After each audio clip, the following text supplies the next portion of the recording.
playback, please. Press bar marked visual playback. Appropriate replies. Watching. Watching. Watching. Watching. Watching. Watching. Watching. Watching. Watching.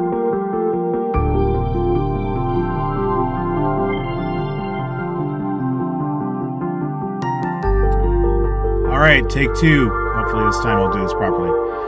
Good morning. This is Darren. I am the host of one of Brian Rose's Spawn podcasts, Living in the New Rennaisance. It is currently about 10:30 in the morning. I'm in sunny, frigid Edmonton, Alberta.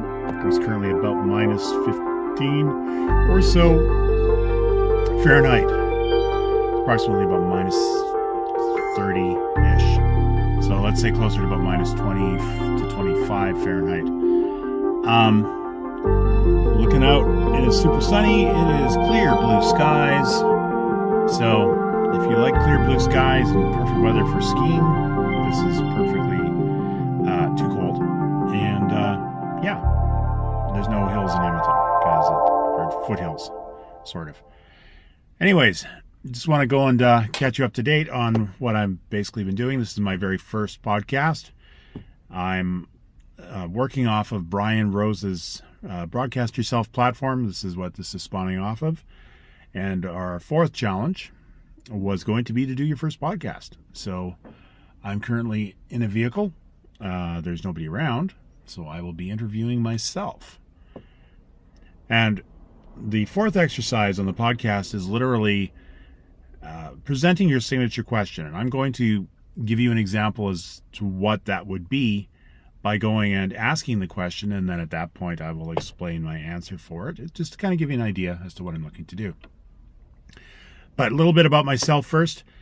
I'm a fellow who's been interested in computers and computing and home stuff and was running bulletin board systems and all the rest of it. Hobbyist computist right out of high school. Actually, first computer I put my fingers on was an Apple II Plus clone, way, way back in the day. And I've been with it ever since. Got into doing this professionally, being computers in about 1990-ish. 99 professionally. Hobby and working at it pretty regularly since about 90. So that's, it's 18, about 28 years, thereabouts, almost 30 years. Professional or unprofessionally, and let's say 18, 19 years professionally. I do this for a job. This is, I actually work with government, provincial government in this case, so it's like your state government down in the States. And I do IT work with them, though I'm in the process of moving into something else. My thought is working a little bit more in project management, because realistically, at this point, anybody can easily do the job that I do, and I'm feeling very unchallenged by it, which is one of the reasons actually why I'm looking for the Broadcast Yourself platform. I'm looking to expand my skill set and my horizons and what I'd like to do, and that's why I'm actually doing this today. So this is my first test podcast, and what I'm going to do is actually give you an example of my question that I have been thinking about.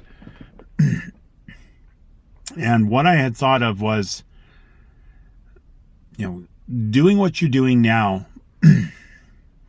What was your watershed moment? What was the thing that actually got you thinking, yeah, this is something that I'd really like to do? And for me, I was in grade 6, and I had a science teacher in grade 6. And,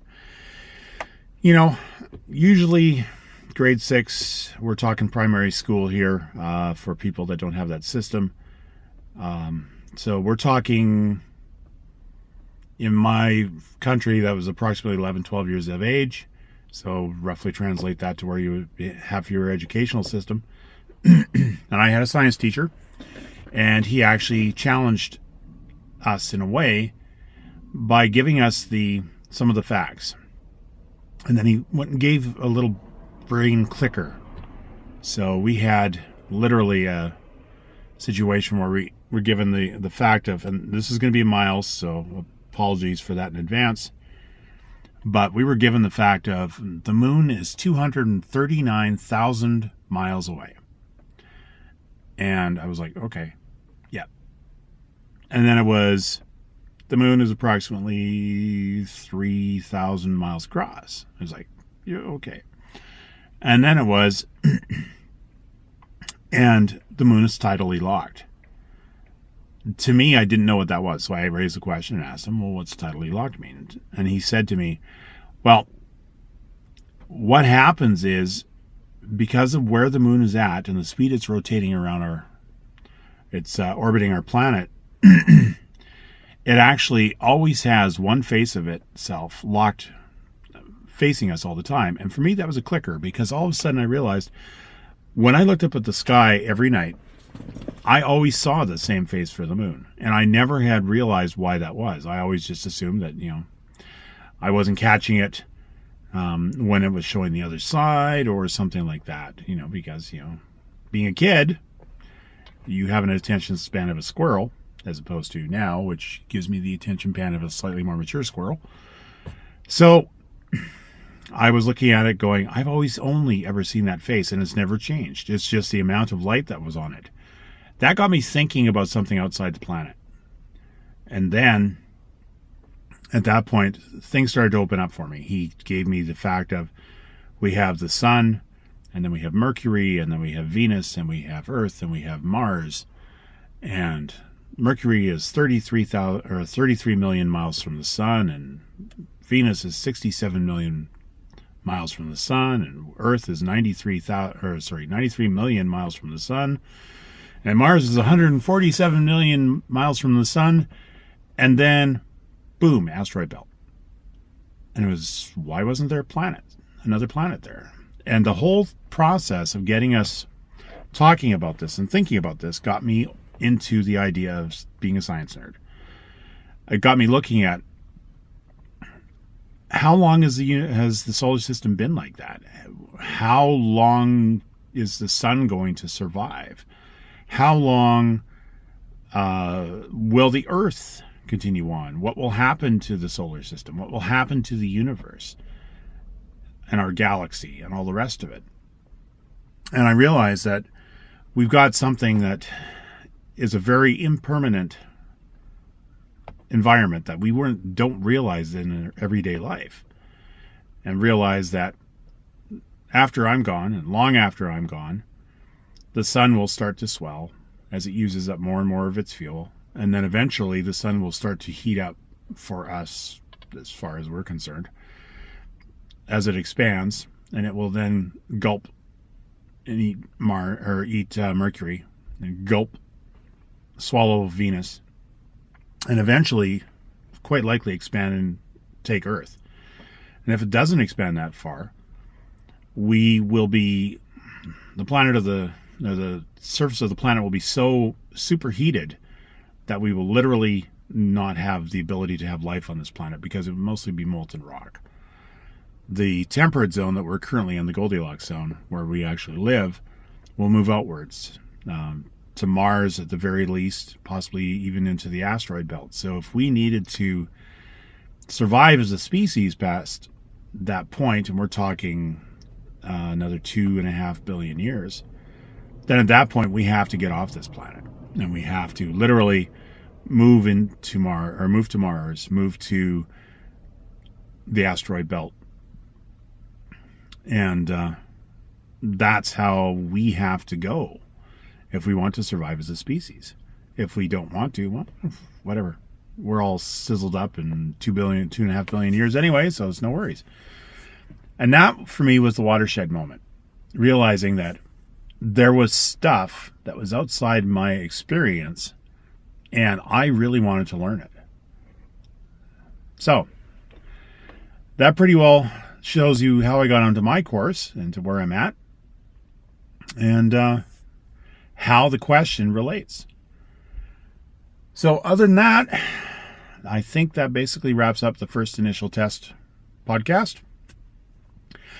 I'd like to thank my guest, who is myself, for being an extremely good guest and somebody who should actually keep his eyes on the camera a little bit more, because, you know, watching for traffic and stuff while I'm sitting here means that I should be more attentive as a host. So I will chide my guest in the future that he needs to go and look at the camera a little bit more than he actually did on this one. But it's the first podcast, and that's what it's all about. So I'd like to thank you, and hope you enjoyed the podcast. An idea what I'm going to be doing formats. Interview format, probably in the future, what I will be doing is something similar. I will always try to some kind of environment I will find interesting, unless it's on the web through Zoom or Skype. Something similar, FaceTime, what have you. In which case, I'll probably be sitting in a computer. That sort of a thing. Or if I'm on the iPad, that's sort of an idea. I'll try to have something interesting for background if I do that. You know, time permitting, of course. Anyways, thank you for watching. This was the first test podcast for living in the new Rennaisance. And that's literally how I feel that we are right now. We are on the verge of something that our ancestors would never have been able to understand, in the same fashion that the whole process of going into a small room inside of your dwelling that you lived in and jumping into your own personal bath would have been far beyond what most Romans, as an example, would have thought of. Heated water inside. Well, that was something that never happened. And our technology now, I think, is so much far down the road, but we're baby steps along the road that I think that we will be, let's say, 100,000 years from now. And I think that we'll look back at this time in the same sort of a fashion that we look back now at the Italians in the 1400s as being the Renaissance. And this would be the second Renaissance, where things change again. And I'm really looking forward to living through that, as I hope you will be as well. Again, thanks for tuning in. Bye-bye.